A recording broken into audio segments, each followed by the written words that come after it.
나는 24살이다.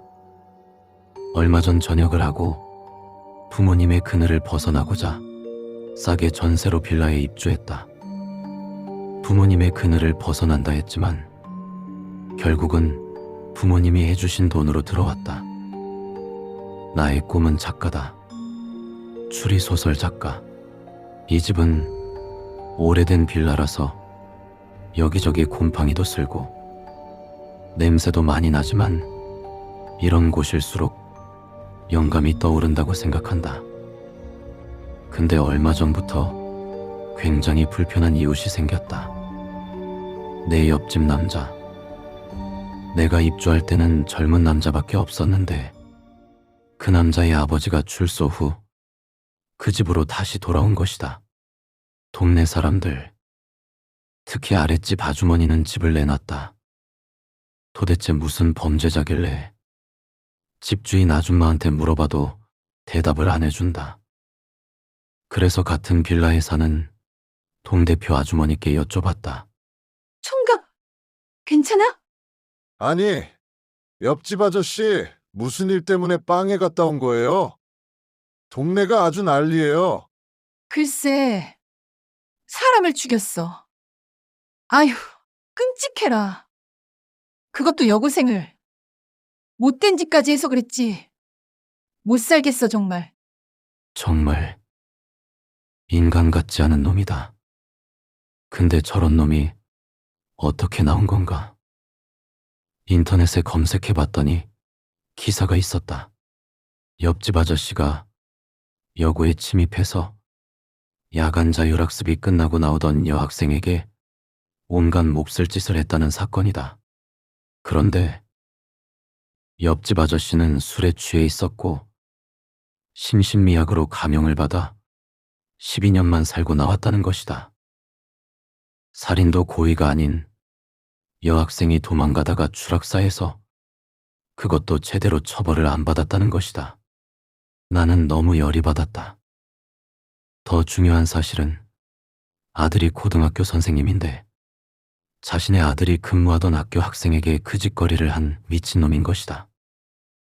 난 여차에서 시비가 붙으면 반 죽여놓고 싶다고 생각했다. 다음 날 아침이 되었고 난 원고를 제출하러 새벽에 나왔다. 다녀오겠습니다. 옆집 아들이다. 나는 슬쩍 쳐다봤고 그 아들과 눈이 마주쳤다. 그 아들은 죄송하다고 얘기하고 내려갔다. 좀 안쓰럽다. 아버지 때문에 동네 사람들을 마주할 때마다 죄송하다고 하는 모습이. 나는 우연인지 그 아들과 같은 버스를 탔다. 나란히 앉아서 가는데 그 아들이 먼저 입을 뗐다. 죄송합니다. 옆집에 저희가 살아서요. 저 아드님이 죄송할 이유가 뭐가 있어요? 얘기 들으셨어요? 네, 사람들이 하도 말해서 우연히 듣게 됐어요. 사실 아버지를 신고한 사람이 저예요. 네? 그날 제가 당직이었는데 아버지가 친구분들이랑 술 드시고 저 주신다고 치킨 한 마리 튀겨서 학교에 찾아오셨는데 야자 끝나고 늦게 가는 아이를. 충격이 크셨겠어요. 네, 저희 아버지인 줄도 모르고 경찰이랑 119에 신고했죠. 근데 그것보다 아버지가 이렇게 빨리 나오실 줄 몰랐어요. 난 그 아들과 대화하며 친해졌다. 그 아버지라는 인간은 술 먹으면 미친놈이 된다고 술을 끊었다고 했다. 전자발찌를 차고 있어서 그냥 집 밖에 안 나온다고 했다. 사회적으로 그나마 다행이다. 나는 원고를 내고 저녁에 친구놈들과 술 한잔하고 집으로 왔다. 근데 옆집 아저씨가 빌라 건물 밖에서 반지 하층을 얼쩡거리는 것이다. 그러더니 날 보고 화들짝 놀라며 올라갔다. 난 그 아저씨가 보던 시야를 따라가 보았다. 반지 하층에 사는 여대생을 훔쳐보고 있었다. 저런 개새끼. 역시 걸레는 빨아도 걸레다. 저 새끼 때문에 분명 조만간 사달이 날 것 같다. 며칠이 지나고 그 아저씨는 또다시 동네를 어슬렁어슬렁거리는 것이다. 그러더니 그 반지하를 또 쳐다보는 것이다. 조져야 되나? 아저씨, 뭐 하세요? 네? 아니에요. 내가 큰 소리를 내니 그 아저씨는 도망가듯 올라갔다. 그 순간 반지하층 여대생이 불을 끄고 창문을 닫았다. 그래, 사고는 미연에 방지해야 한다. 나는 씻고 담배를 피우러 1층에 내려왔다. 1층에는 그 아들이 서 있었다. 뭐 하세요? 저희 아버지 보셨어요? 글쎄요. 아까 1층에서 반지하 훔쳐보시던 건 봤는데, 또 그러시네. 왜요? 어디 가셨어요? 네. 출소 후에 밖에 잘 안 나가시는데. 일단 집에 들어가서 기다리세요. 어차피 갈 곳도 없는 분이잖아요. 그건 그런데. 나는 담배를 끄고 그 아들과 올라갔다. 아침부터 비가 왔고 나는 비 냄새를 맡으면서 늦잠을 잤다. 근데 내 달콤한 늦잠을 깨우는 소리가 들렸다. 그렇게 나는 창밖으로 고개를 내밀었고 1층을 봤더니 반지하층에 살던 여대생이 하얀 천이 머리 위까지 씌워진 채로 구급차에 실려갔다. 여대생이 죽었다. 나는 추리소설 작가로서 추리해본 결과 우리 옆집에 사는 늙은 개자식이 범인인 게 불보듯 뻔하다.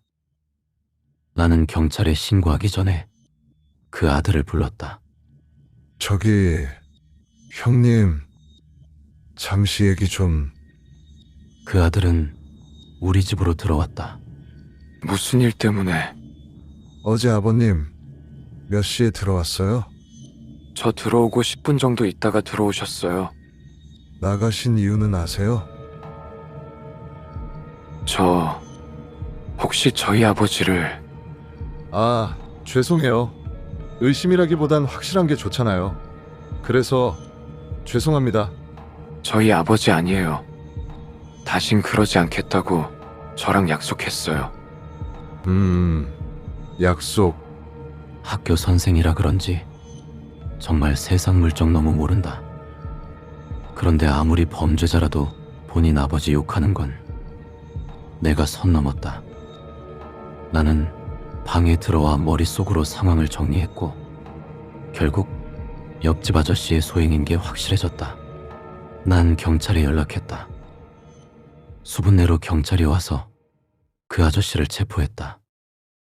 그 아들에게는 미안하지만 정의를 위해서 어쩔 수 없다. 며칠 뒤 원고를 제출하러 나가는 길에 그 아들을 만났다. 그 아들은 출근하는 길이었다. 같이 걸어가면서 이야기를 나눴다. 좀 괜찮으세요? 네. 차라리 아버지가 감옥에 있는 게 마음이 편하네요. 그래도 아니에요. 저번에는 여고생을 그렇게 만들더니 술 먹어서 감형받고 이번에는 술도 안 마셨으니까 제대로 처벌받겠죠? 또 전자발찌 차고 있고 동종전과라 가중처벌 받아서 못 나오겠죠. 차라리 정말 잘 됐어요. 안 보고 사는 편이 마음 편해요. 어떻게 죽은 여자 손톱에 사인펜으로 색칠하면서 즐기는 사람을 아버지로 둘 수 있겠어요. 안 그래요? 나는 아무 말도 하지 못했다. 우린 버스를 타고 한참 가고 있었다. 나는 내릴 차례가 돼서 내리려는데 그 아들이 불렀다. 그릴씨. 저기 잠깐이라도 아버지가 계시던 자리가 있어서 그런지 허전해서 그러는데 혹시 이따 저녁이라도 같이 드실래요? 오늘 월급날이라 치킨 시켜 먹으려는데 6시에 시간 되세요? 네, 좋아요.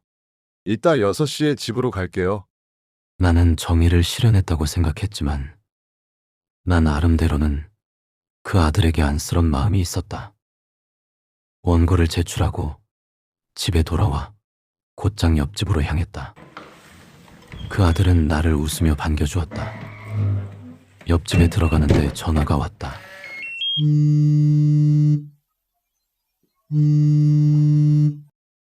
여보세요? 네, 여기 경찰서입니다. 네. 무슨 일이시죠? 이번에 제보하신 사건이요.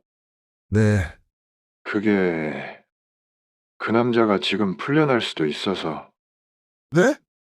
왜요? 그 피의자 진술이 전체적으로 앞뒤가 안 맞아요. 계속해서 말도 바뀌고, 또 현행범이 아니라서, 그렇다고 무혐의는 아닌데, 구속 수사가 안 될 것 같아요. 또 사망하신 여성분 손톱에 매니큐어를 칠했다고 증언했는데, 과수대에선 그게 매니큐어가 아니래요. 저희가 증인보호 프로그램을 진행시켜드리려고 하는데. 여보세요? 여보세요? 혹시 매니큐어가 아니라 사인펜 아닌가요? 어떻게 하셨어요? 이제 다 알았네?